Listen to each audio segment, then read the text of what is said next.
Praise the Lord. இயேசுவின் ரத்தம் ஜெயம். தினமும் இயேசு நிகழ்ச்சிக்கு உங்களை கர்த்தராகிய இயேசு கிறிஸ்துவின் நாமத்தில் வரவேற்கிறேன். செய்தியின் தலைப்பு: நீங்களும் கர்த்தரும் ஒன்றாயிருக்கிறீர்கள். ஆதார வசனம் உபாகம் 4ஆம் அதிகாரம் 7வது வசனம். நம்முடைய தேவனாகிய கர்த்தரை நாம் தொழுது கொள்ளுகிற போதெல்லாம் அவர் நமக்கு சமீபமாய் இருக்கிறது போல தேவனை இவ்வளவு சமீபமாய் பெற்றிருக்கிற வேற பெரிய ஜாதி எது? கிறிஸ்துவுக்குள் அன்பானவர்களே, நம்முடைய ஆவி ஆத்தும சரீரத்தை ஆலயமாக்கி கொண்டார் கர்த்தர். இது நம்முடையதல்ல, அவர் விலைக்கிரயம் செலுத்தி வாங்கியுள்ளார். எரேமியா, எசேக்கியேல் தீர்க்கதரிசியின் புத்தகங்களில் நான் அவர்கள் தேவனாயிருப்பேன், அவர்கள் என் ஜனமாயிருப்பார்கள் என்ற வாக்கை நாம் அடிக்கடி பார்க்கலாம். ஏன் கிட்டத்தட்ட எல்லா தீர்க்கதரிசி புத்தகத்திலும் வாசிக்கலாம். 2 கொரிந்தியர் 6:16வது வசனத்தில் நான் அவர்களுக்குள்ளே வாசம் பண்ணி அவர்களுக்குள்ளே உலாவி அவர்கள் தேவனாயிருப்பேன், அவர்கள் என் ஜனமாயிருப்பார்கள் என்று தேவன் சொன்னபடி நீங்கள் ஜீவனுள்ள தேவனுடைய ஆலயமாயிருக்கிறீர்களே என்கிறது வேதம். நாம் நடமாடும் தேவாலயம். எங்கேயோ அவரை தேடிக்கொண்டு போக வேண்டிய அவசியமில்லை. எந்த ஏஜென்ட்டும் நமக்கு அவசியமில்லை. அவரே தேவ ஆவியாக நமக்குள்ளே வாசம் செய்கிறார். நம்முடைய மூச்சை காட்டிலும் அவர் சமீபமாயிருக்கிறார். நமது எண்ணம், சிந்தனை இவைகளை காட்டிலும் அவர் சமீபம். ஆகவே தான் சொன்னார், எண்ணங்கள் உண்டாகும் முன்னே அதை அறிவேன், நாவிலே சொல் பிரபாவம் முன்னே அதை அறிவேன் என்றார். சங்கீதம் 139:4.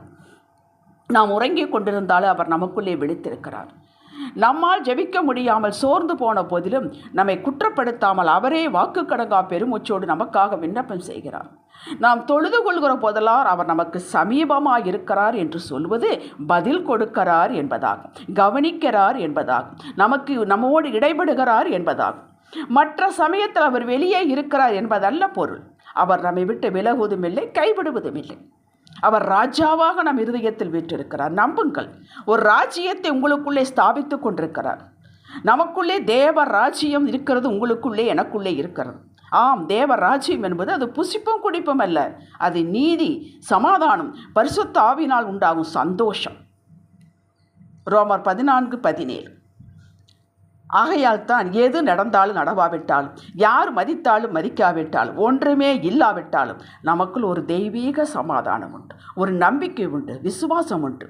அதன் தேவன் கொடுத்த சமாதானம். உன்னோடு இருக்கிறேன், நான் பார்த்துக்கொள்வேன், யெகோவா ஈரே நீர் பார்த்துக்கொள்ளும் என்று சொல்கிறோம் அல்லவா? அதுதான் ஆத்தும சந்தோஷம் நமக்கு உண்டு.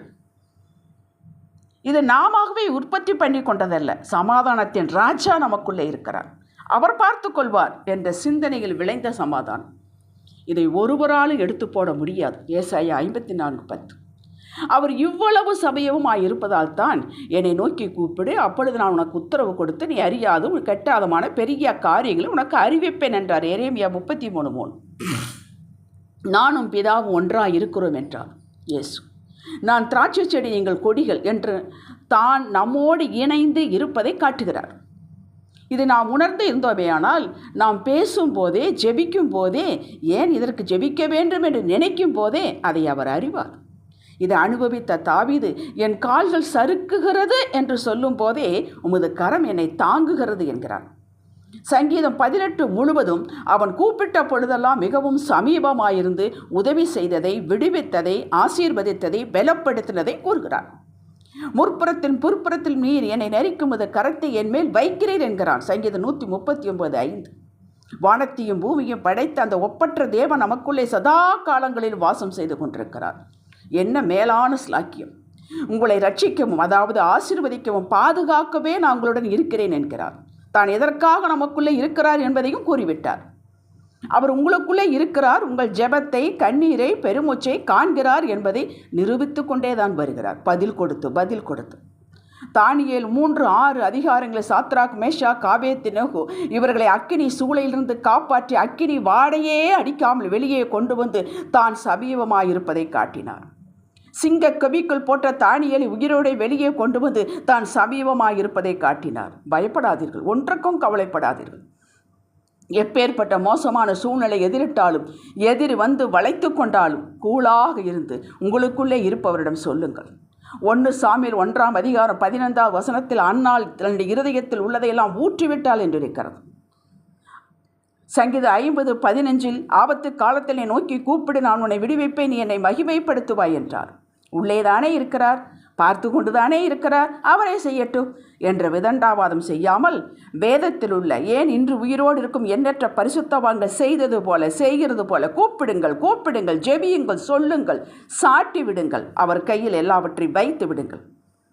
பின் அவர் கிரியை செய்ய ஆரம்பித்து விட்டார் என்ற நம்பிக்கையில் சந்தோஷமாக என் காரியத்தை என் தேவன் கையில் எடுத்துக்கொண்டார், என்னுடைய வேலை விசுவாசிப்பது, அவர் என்ன சொல்கிறாரோ அதை மாத்திரம் செய்வது என்று இருப்போருக்கு காரியத்தை வாய்க்க செய்து சத்துருவை துரத்தி கொடியேற்றி உங்களை உயர்த்தி தான் அவர்களோடு சமீபமாக இருப்பதை கிரியை செய்கிறதையும் கரிசனுள்ள தகப்பன் என்பதையும் காட்டுவார், நிச்சயம் காட்டுவார். ஜெபிக்கலாம்.